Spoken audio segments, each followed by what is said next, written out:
sommelier never drinks the same bottle and cannot drink always the same bottle of wine because they have to keep on studying, keep on discovering new wine, keep on tasting new wines. Hey guys, welcome to the Wine, Whiskey and Wheat Show. This is your host Sid Patel. Today I will be chatting with the head sommelier of a Michelin star restaurant, which is also part of the Gordon Ramsay restaurant group. His name is Antonio Palmarini, and we discuss the business of sommeliers and how you can sell more wine. Now, just before you dive into the podcast, I have a very special announcement to make.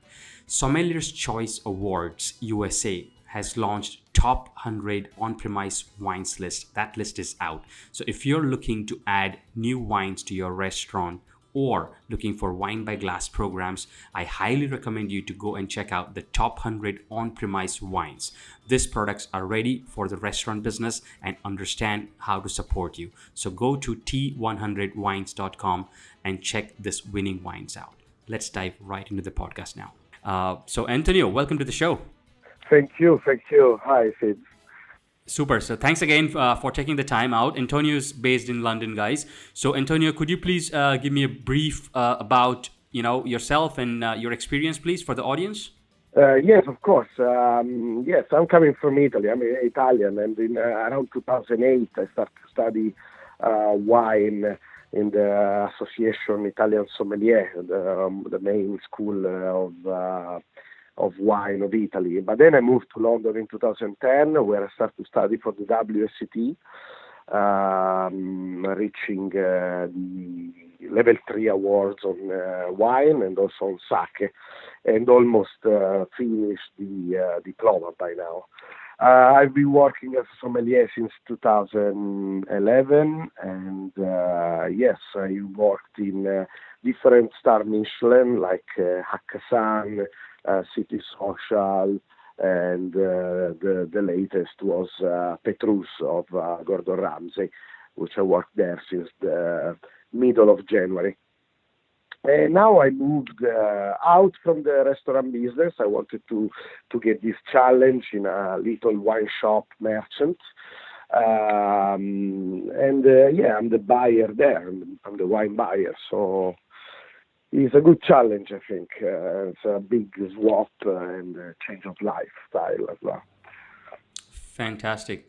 I think so. What we want to do, Antonio, is bring some value for the sommelier community, especially the sommeliers who are trying to improve their wine sales in the restaurant, and especially working with a firm like Gordon Ramsay. I'm sure you guys have some nice processes and some ways you can share. So I just wanted to start with wine menu planning, right? Like, what can be some tips that you can give on what an ideal wine menu should look like, which can fulfill the criteria of profitability?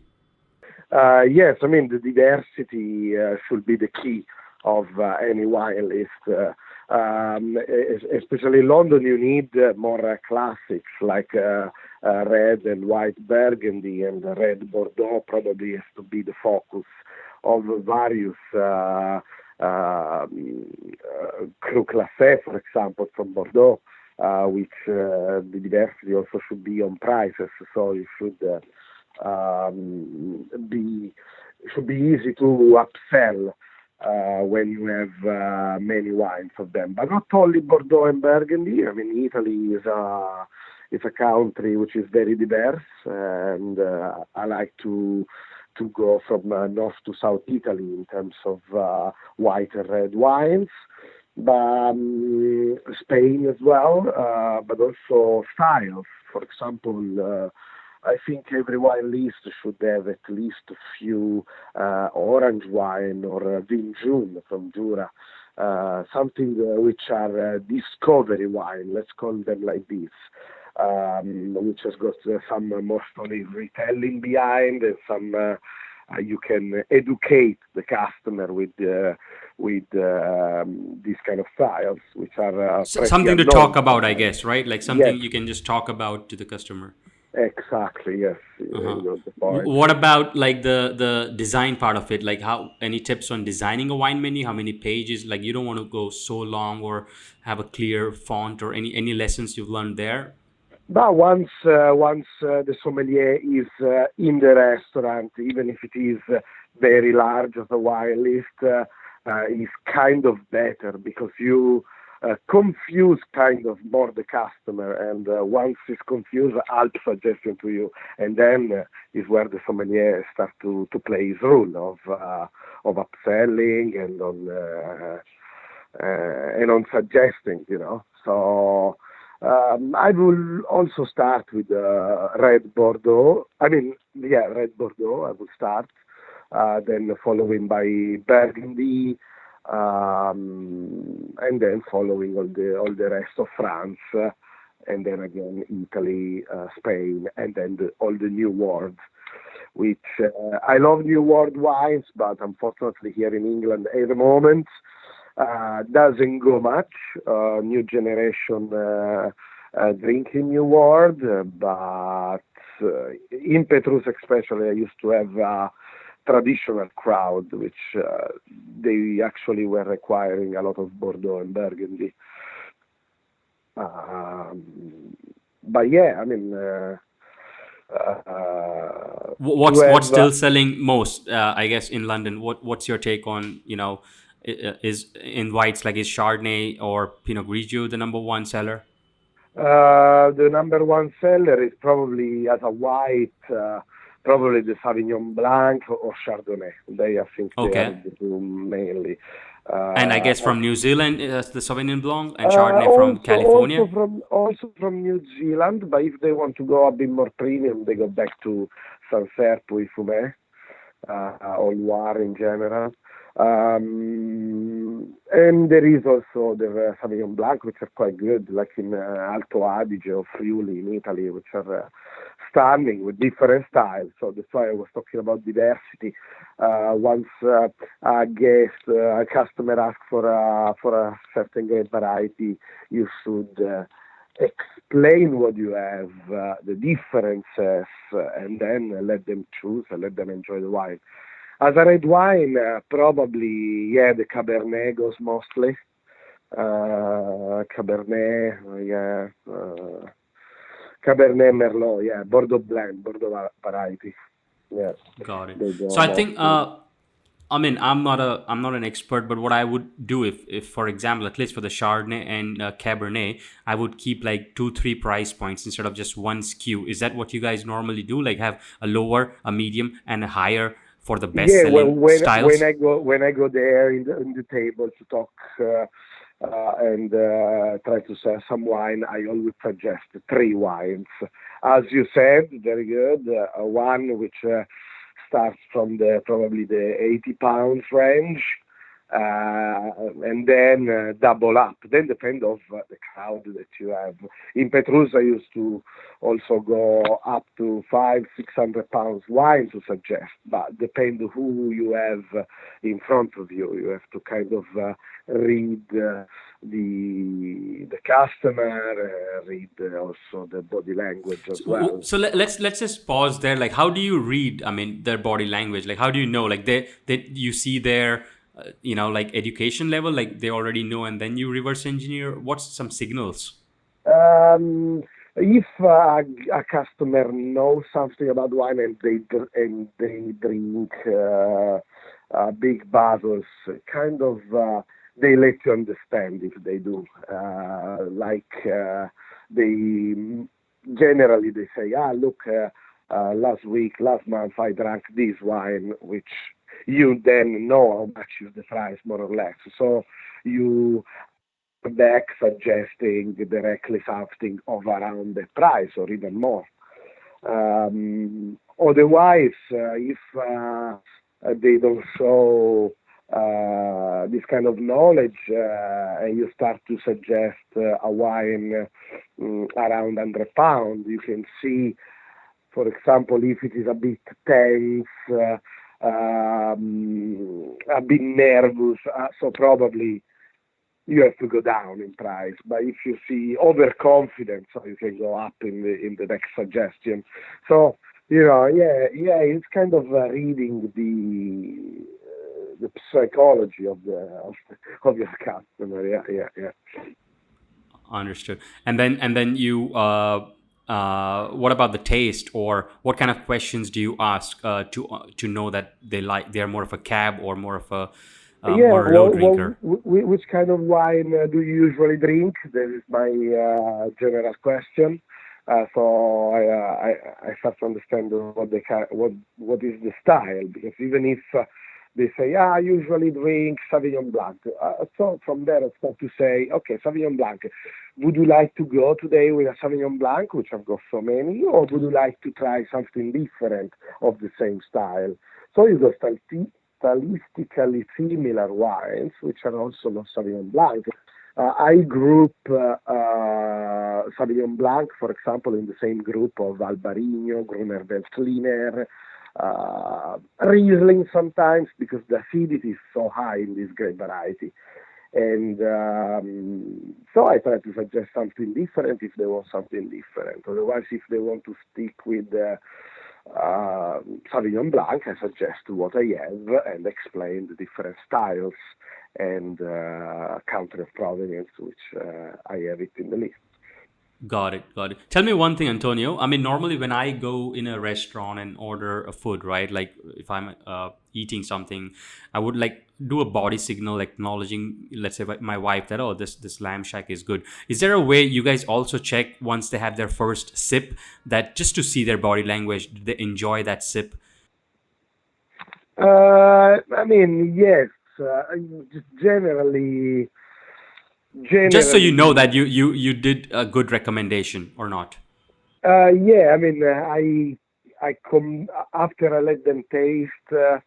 If they don't say anything, I let them a bit enjoy the wine.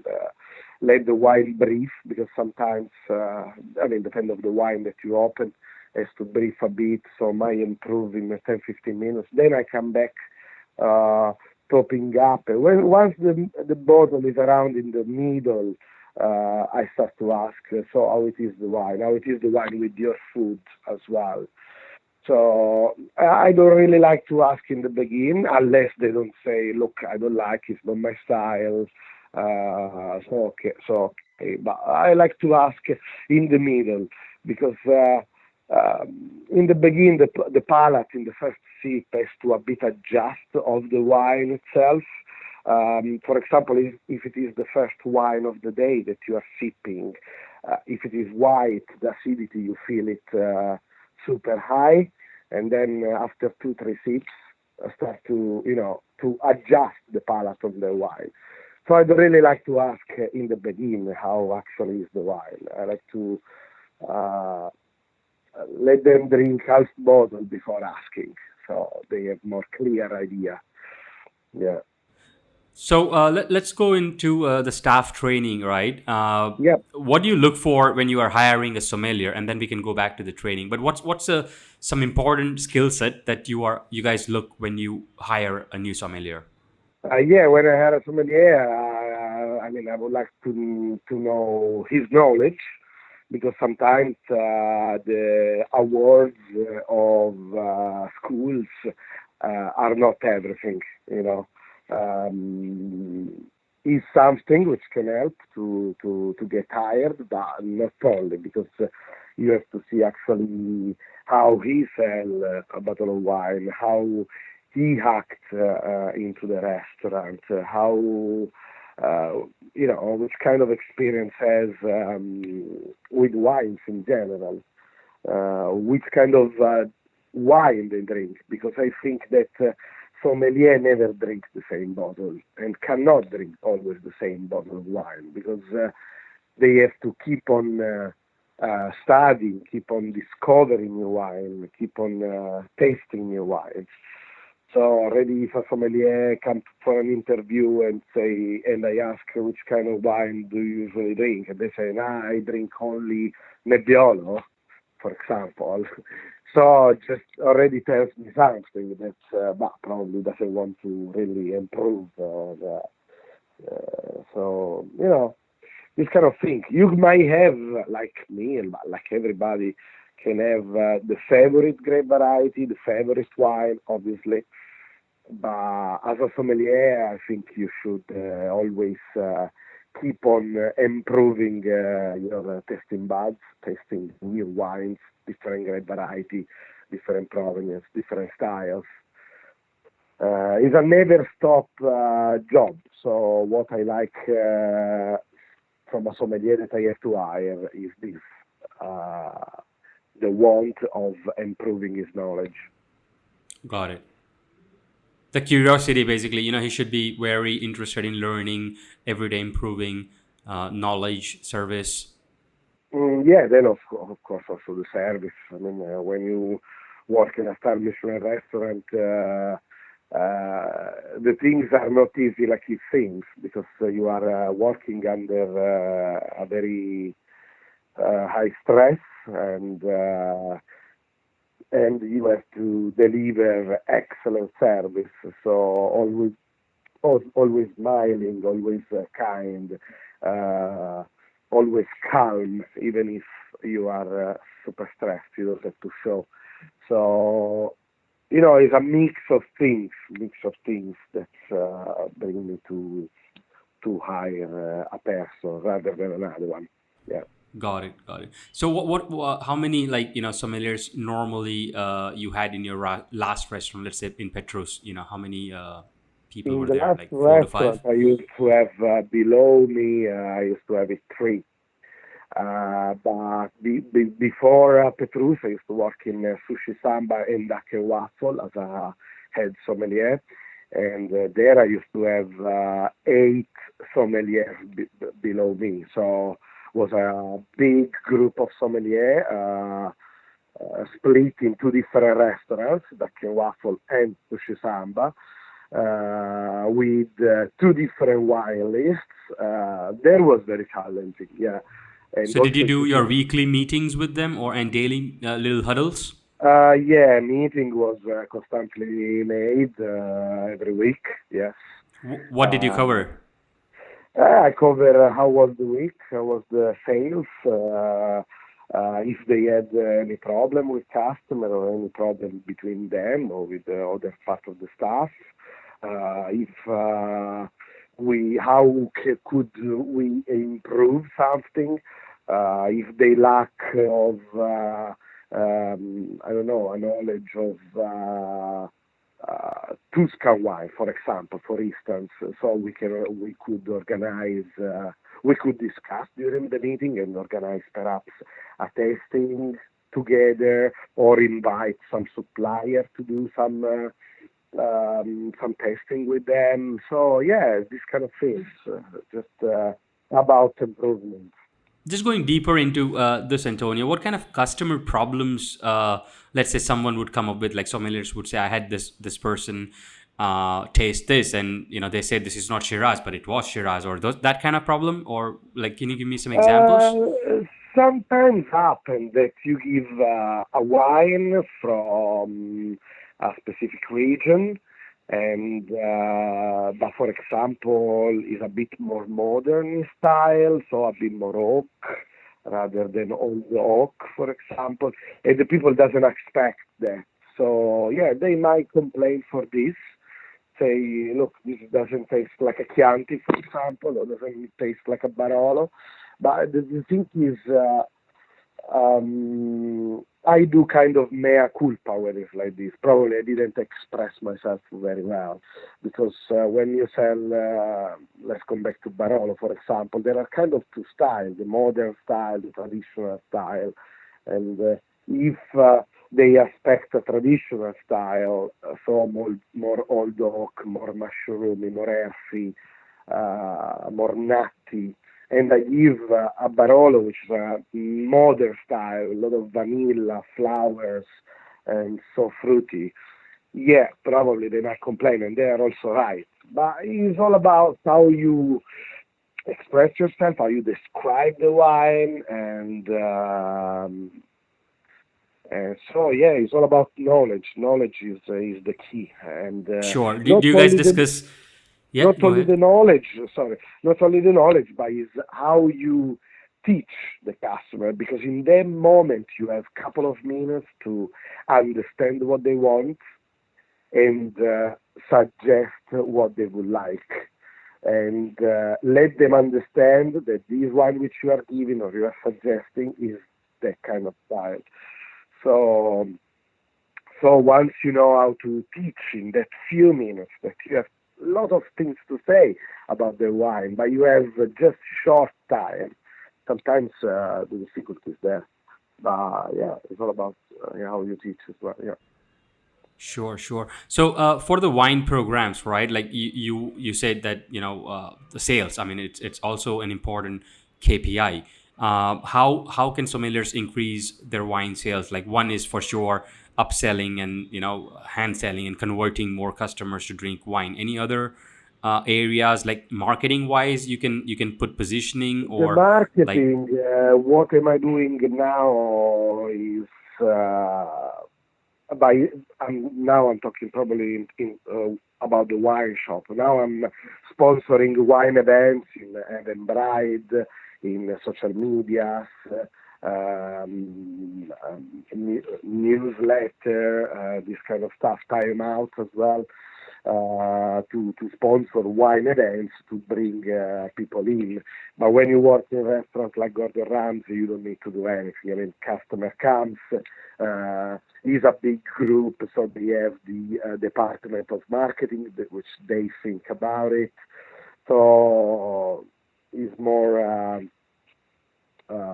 easy in a way when you work in a big group because Got it, got it. there's I also think the. I think one of the important thing which I wanted to bring some value here is, let's say there is a customer, there's this table, and they call a waiter, right, and they just say, all right, we'll have this in appetizer and this in main course, but they haven't placed their wine order or any beverage order.